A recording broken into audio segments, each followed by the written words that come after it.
Hello and welcome to this Facebook Live discussion with The Wire. As results from 3 states, Nagaland, Meghalaya and Tripura, come in, we are here to discuss and make sense of what those results mean. You can follow our live blog at thewire.in, where we are putting up latest updates and also analysis. But this Facebook Live is specifically to discuss the certain defeat of CPIM in Tripura and what it means for left politics in India. Joining me for this discussion is Ajoy Ashirwad, our deputy editor. Welcome to this discussion, Ajoy. So just to start you off, what do you think are the major factors that contributed towards such a defeat? Because BJP in the earlier election had just 1.54% vote share, and now it is certain that they can form a government even without their alliance partner IPFT. No, but I think before we get into the factors, obviously I read it as a certain mandate, as a very certain mandate for the BJP. And it obviously there was anti-incumbency sentiment ruling over the last many years against the Manik Sarkar government. And while CPM, I think, according to many reports, I feel that CPM went into this election without a proper agenda, unlike the BJP, which had its agenda charted for the last 2 years, both organizationally, politically, and all drawn in an aspect with this elections kept in mind. So obviously the factors, we can see what as unemployment, you've been there, you saw that unemployment was a huge issue, and the Manik Sarkar government hasn't been able to deal with that popular resentment, especially among the youth against.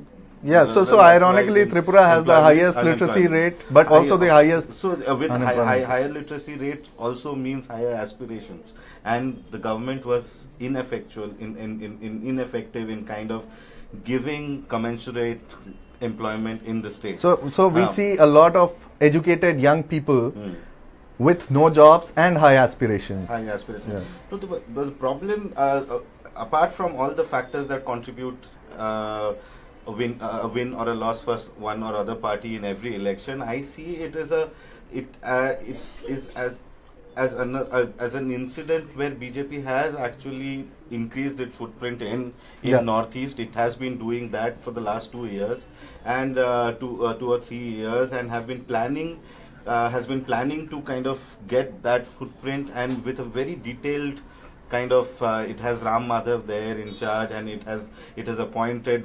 various of its leaders in different states of Northeast.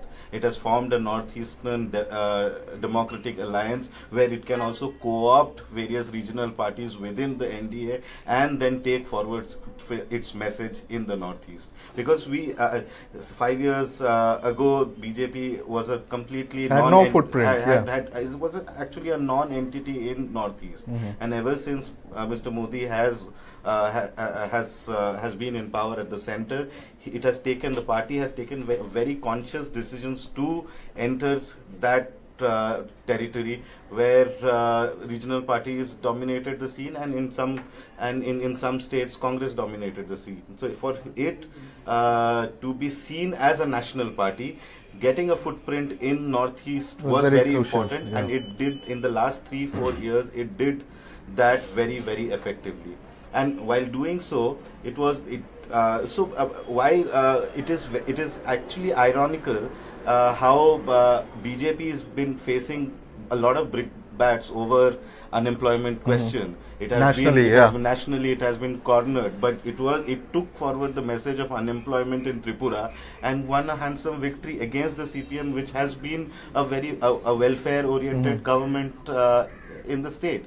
That everything from their PR campaigns, their nara of Chalo Paltai, and useful tactical alliances with indigenous IPFT People's Front of Tripura, which has been demanding secession or separate state from and BJP being a completely party with a message of national integration. It aligned with that party and came together, and yet that separate statehood issue was a non-issue in this election. It managed to convert the issues of the youth like unemployment, poverty levels, and encash into that resentment against the CPIM. And despite being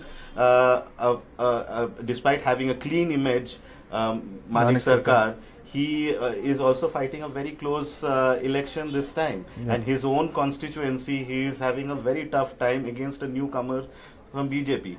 And what BJP actually did, the first factor is that Congress has completely been decimated. We have already reported that before. So when Congress is decimated, what BJP, like in all other states, what it did is to break into the Congress rank and file and poach them and get them into their party. So most of the BJP leaders were Congress candidates before, and this time they are fighting on a BJP ticket. So they got in those leaders who already have some sort of mass appeal and got them to fight on a BJP ticket. In the hilly regions, they allied with a party which demanded a separate state and ironically invisibilized that issue completely. Yeah. And IPFT is winning all their seats. Yeah, so it has worked out. It has worked out for both of them. Yeah. That is the question. Was CPM fighting this election with a clear agenda? My answer to it would be a complete no. CPM was a little even 2 hours before the party central leaders Brinda Karat, Prakash Karat came on TV and said that it is going to sweep. So they obviously had, even on the day of election when they are losing by a massive margin, they obviously have no idea about what the ground situation is. All their leaders have been saying that they will sweep the election, but the mandate completely reflects the contrary. So I think the CPM has been losing a lot of ground, not just with it's not a government's question only. It is also a political question, how the party and its top leaders are responding to the sentiments of people. And whether it has been successful or not, I am sure that the party, however honest Mr. Manik Sarkar is, because he is known to have a very clean image. If you went to Tripura, you also I spoke to a lot of people. Even there was those no popular resentment against him personally, but people wanted change because they wanted to try out change to see if any other party can actually make a benefit. So that, which also means that CPM could not provide an alternative in the changing times. And CPM and the party leaders have been speaking the old language, while the aspirations of a literate population in Tripura has completely changed. So that disconnect between the party and the people, I think, is the major reason for loss that the CPM is now facing in Tripura.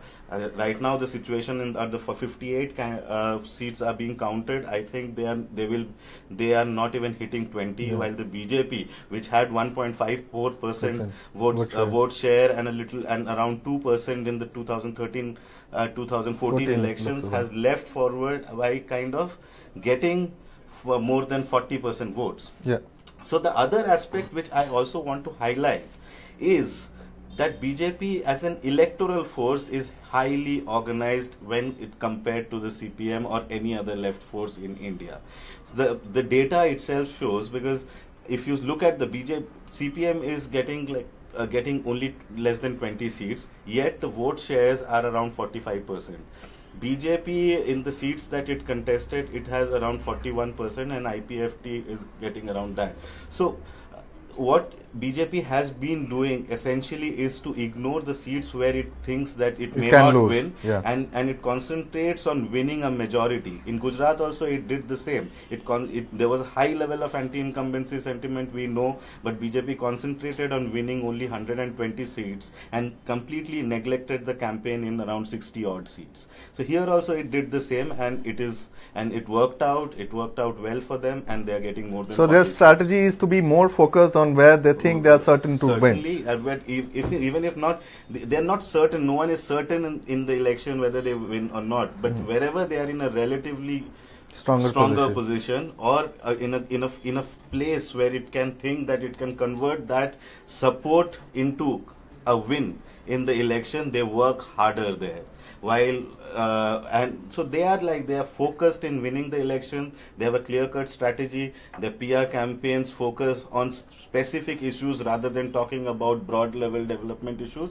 And as we know, and plus the idea among the youth that a government in the state, because it's been increasingly throughout India, I've been seeing that the level of Mr. Modi's leadership is such that people are kind of thinking of Modi government as the only force that can work. If you vote for another party, the things will not easily even if the party, for example, it has sent out a message very clearly that even if you select a party like Aam Aadmi Party, which may focus on development issues, the Modi government may not let them work, and there will be a constant tussle between the center and the state.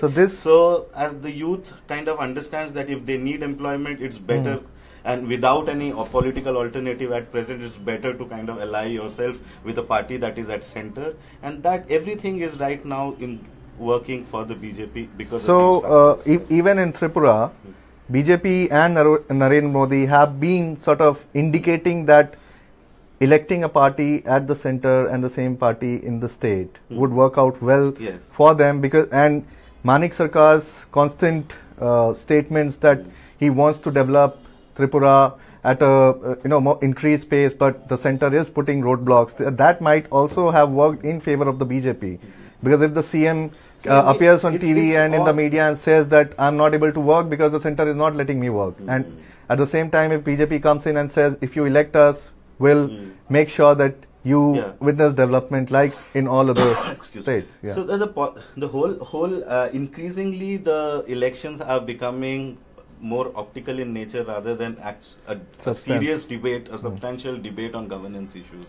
So, and more the BJP is winning. It is increasingly pushing the elections to sound like a presidential form of elections, where it is one strong leader versus Modi. So if it is in Bengal, if it is Mamata Banerjee, it will be Mamata Banerjee versus Modi. Manik Sarkar, who is known as the tallest leader of Tripura, he's placed aside Modi and then ask people, they kind of give out this message that you weigh between these two, a state level leader or a taller leader who is right now very powerful at the center. So this is number one. This other thing that BJP employs all these strategies in most elections, but Tripura elections is really were really crucial for the BJP because there was a left government there. Yeah, it was a direct fight. It was a direct fight, and it was not just a fight to defeat the Congress or any other party. It was the debate, the ideological rift and contest between the right and the left has been traditional. And when BJP was not in the power, their biggest enemy was the left. The RSS's gurus, Golwalkar and all, they have written in their books that the left, apart from the Muslims, minorities and Christians, the only political force that the right has always mentioned as their enemy is the left. So, and Tripura has been one of the places. Bengal, they have been trying to enter. But Bengal, their 34-year rule have already fallen, and Mamata Banerjee took over. So BJP is now trying to enter that territory, but it was not a direct fight with the ideological left. Here, by defeating the left, BJP is sending out a clear ideological message also that right is leading against the left, and the left has no place in Indian polity right now. And Ram Madhav, who is the Northeast in charge, he had written last year in Indian Express that this is an era of conservative right. So it is not just for the BJP. Tripura's victory is not just an electoral victory, a plain electoral victory. It has been winning in many other states too, but it is an ideological victory for them. And for that, it will not just be the BJP, but the whole right-wing forces like the RSS and VHP, which will be really happy with the election result, because it was the left which has been posing as the toughest rival in academia, in different professions, in politics, in different kinds of professional circuits. The left versus right, the ideological fight is supreme, and where Congress doesn't figure at all. So this has kind of brought out those memories within the right this May, and for the left it is very high time to see how they will counter. Yeah, so that was going to be my next question. CPM has already lost Bengal. It is certainly losing Tripura. Now they have only Kerala left.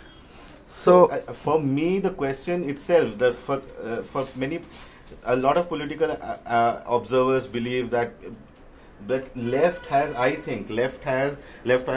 had Kerala, Bengal and Tripura, and among these three seats, it was so powerful that it won a substantial number of MPs in Lok Sabha, because of which they were always seen as an influencing force in Lok Sabha politics. But if you look from another perspective, these seats were only from these three seats. So all a party needed to defeat the left or the CPIM CPIM was to defeat the people in these states.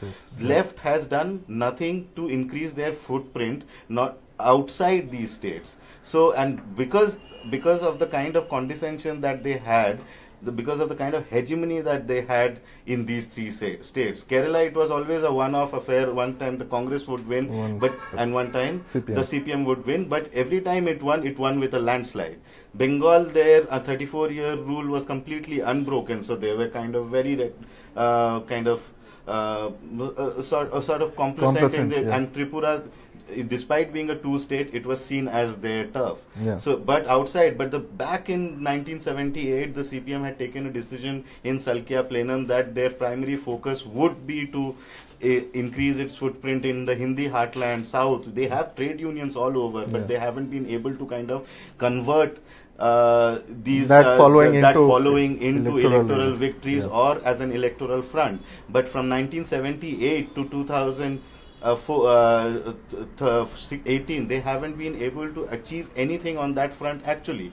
So once if BJP or say for Congress decides to defeat them in their own turf and play it better electorally, then the CPIM will have absolutely no future. So CPIM, I think, and I think when the party's top leadership just only an hour before the results are being counted say that they are going to sweep, it questions their credibility also. They could have come up with these kind of statements where there's a close contest and let's see what happens. But they're sounding confident even before, an hour before they have lost the election so miserably. So it clearly calls for one very serious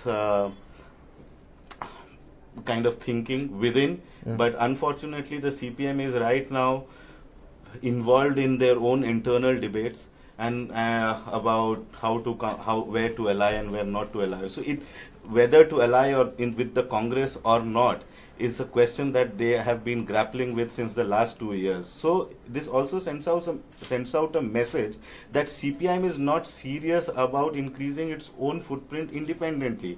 It is already thinking about alliances to defeat the BJP, and we don't know anything about what CPIM is doing organizationally to build their organizational structure in different states, or what are the movements that they are kind of carrying out, what are they have associated themselves with in the last 5 years. We don't know anything about that. But with this humiliating defeat in Tripura, do you think they are left with much else than to ally with Congress or other parties in the run-up to the 2019 elections? They have no other option right now. That is why I'm saying that if in a party, if in a left party, which is the CPM we're talking about right now, the primary debate is to whether or not to ally with a bigger national force, that means that you do not even conceive of yourself as a party which can independently carry out a movement and build your organization, and that is what the BJP has been doing for all the years. It was not thinking about strategic alliances. Now, after 2014, when it is already in a very formidable shape, it is now thinking of tactical alliances, say with NPP or IPFT, which have their own different concerns, but tactical alliances to win elections. But that is not before coming to power. After coming to power, they are kind of exercising these these kind of, or they are kind of exploring these kind of strategies to work with in states which are, say, Christian dominated, for example, Nagaland or Meghalaya. So they kind of, they're adapting to the whole situation there, while the beef, they are anti-beef in rest of the world, in rest of the country. India, is the rest of the country. In Meghalaya or Nagaland, they won't even utter the word beef. So while it clearly shows that BJP is willing to kind of compromise on their core debates in these kind of places, and you can call it opportunistic, you can call it strategic, you can call it anything, but they are willing to do this in order to attain power. On the other hand, the CPIM parties like CPIM are not even thinking creatively. I think they've stopped thinking in that sense, that how to expand your organizational basis, because finally within the left, it was never the decision to enter the parliamentary democracy was also a very tactical measure. So the idea is to increase the movements on the ground like the BJP is doing. The same problem afflicts the Congress also, that there is no ground level support, while BJP is expanding both ideologically and organizationally on the ground. And that is what, for example, Sangeeta in Tripura, our deputy editor, Sangeeta, so she interviewed Sunil Devdar, and Sunil Devdar after this win came on TV and said that it was the 42,000 Panna Pramukh that they created 2 years before, which won the party the elections in Tripura. Almost an unexpected. But who are these Panna Pramukhs?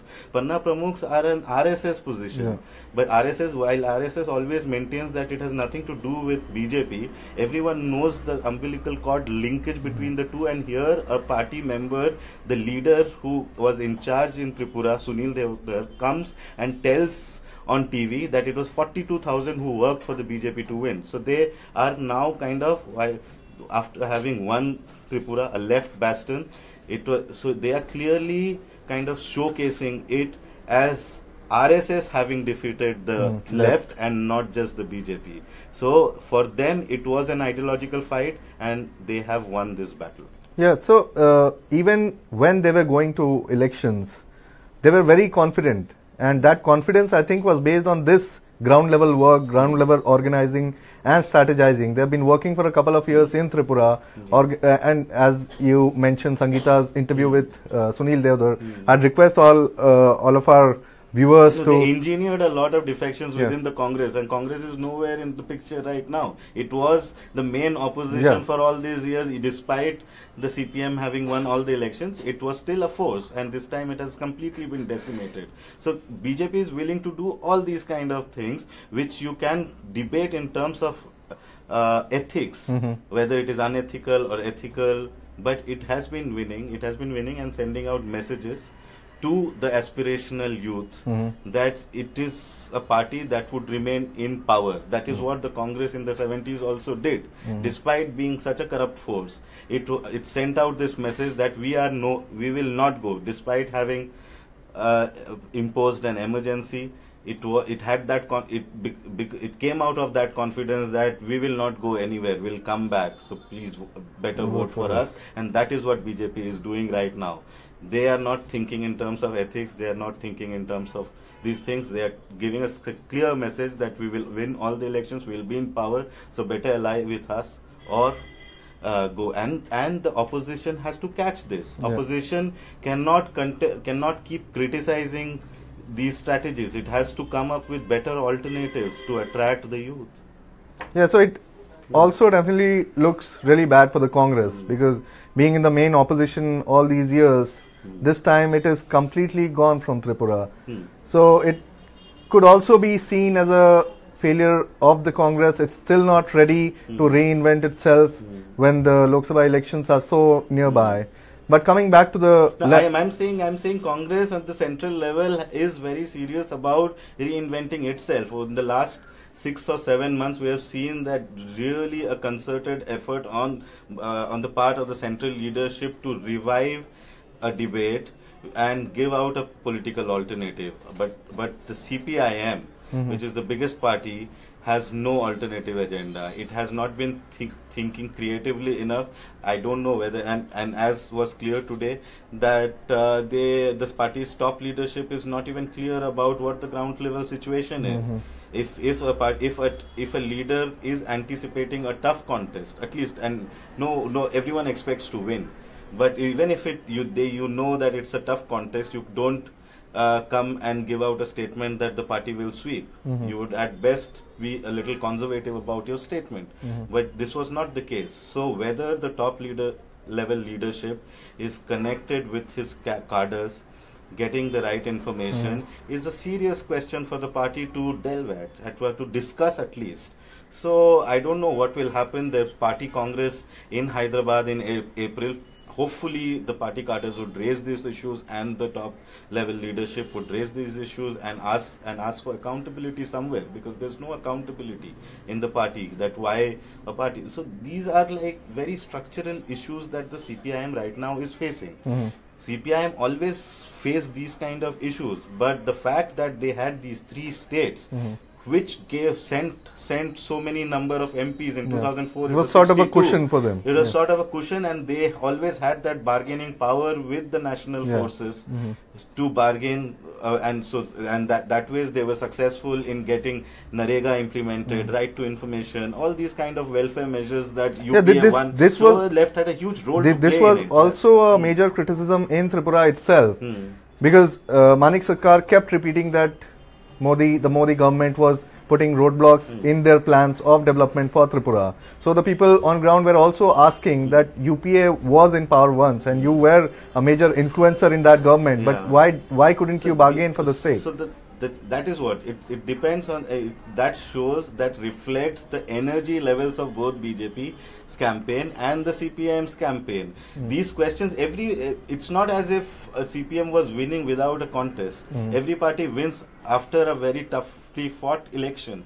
So, but the questions that come up or echo on streets, if you ask these questions, then obviously we know that the BJP's campaign is working better than the CPIM, and that is what the left had a huge role to play in getting welfare measures and these schemes like Narega, and so they were kind of it was back in 2004. People have already kind of started reaping those benefits, and right now they are criticizing how the NDA government is kind of pulling down all those benefits. So, but it also has to reinvent itself to gauge the situation at present, gauge the situation of what the people or the electorate are thinking, and what are the immediate benefits. And for any Marxist, a concrete analysis of a concrete situation is something which Leninist party believes in. This is their ideological position. But I don't see a concrete analysis of. There's hardly anything concrete in their analysis about a situation which is really concrete, and other parties seem to be doing better. So just quickly, as we end this live, I'd like to ask you one last question. What would you say are the key learnings for the left, and what it must do to be politically relevant in India? It's a joke, but that is what most people who cover the left have been saying that. But I would like to say that I think the left, the debates that have been going on in the last 2 years, it's all about how the debates within the party and what are the positions to take. But I think they should stop. They should resolve that can be resolved, but they need to kind of go out on the streets and get back in touch with the electorate. And the party needs to kind of somehow discuss how to kind of cope with this new media-driven digital campaign that has completely consumed the political debate. So you are suggesting they are out of sync with the times. And I think the joke which was I was saying was that the left leaders should, I think, start taking themselves less seriously and the ground situations more seriously, and that is how their politics need to move forward. So this is the joke that most journalists who have been covering the left have been thinking, that generally the demeanor about what position to take has always been like really concrete, that this is my ideological position, but what you do with it is the more pertinent question, and that as the Leninist party, Marxist-Leninist party, the CPIM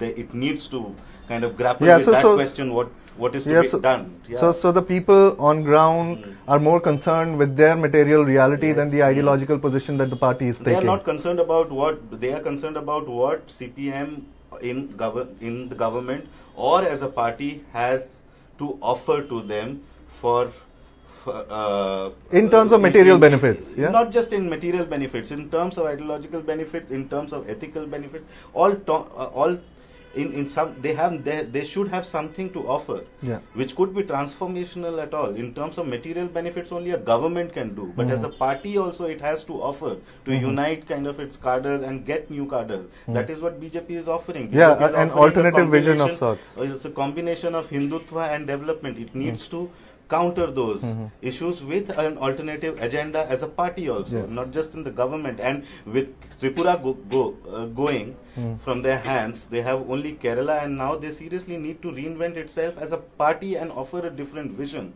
And that needs to be articulated in clear-cut terms to the people for the party to grow. Otherwise, I don't think they will lapse into some. I think they will lapse into some sort of irrelevant force, irrelevant political force. It's already very irrelevant right now. It needs to come out of that irrelevance and build left thought within the party more than trying to kind of engage within what positions to take. Like petty semantics. Petty semantic debate. So I think that would be all from our side. So major introspection in order for the CPM, and BJP definitely deserves praise for the ground level strategizing they have done and completely decimated the Congress in Tripura, and also made significant gains in the entire northeastern region. You can read more of our analysis on our website, thewire.in, also thewirehindi.com and thewireurdu.com. We'll keep updating you with more analysis, updates, etc. Thank you for joining us.